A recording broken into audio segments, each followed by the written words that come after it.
کسی صاحب نے پوچھا کہ آج کل کمپیوٹر پر ویب سائٹس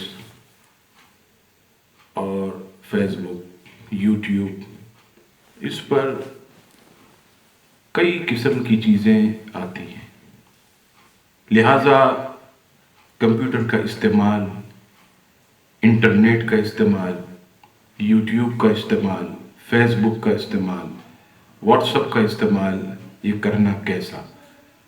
جواب سماعت فرمائیے۔ یوٹیوب، فیس بک یا انٹرنیٹ، ان تمام کی مثال ایک چاقو سی ہے۔ چاقو یعنی چھری۔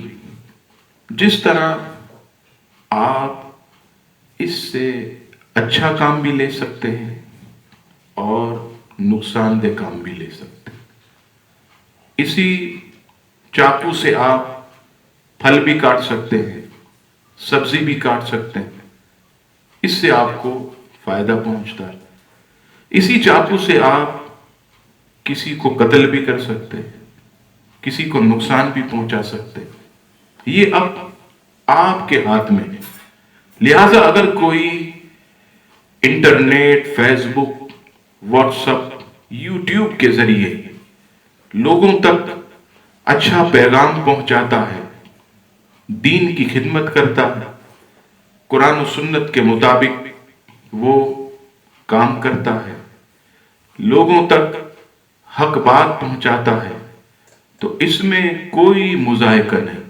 اور جو لوگ اس کو فحاشی کے لیے، اس کو بدنگاہی کرنے کے لیے، گناہوں بھرے کاموں کے لیے استعمال کرتے ہیں، تو ان کے لیے اس کا استعمال ناجائز ہے، اور جو اچھے کاموں کے لیے استعمال کرتے ہیں ان کے لیے یہ جائز ہے۔ واللہ تعالی عالم ورسولہ اعلم۔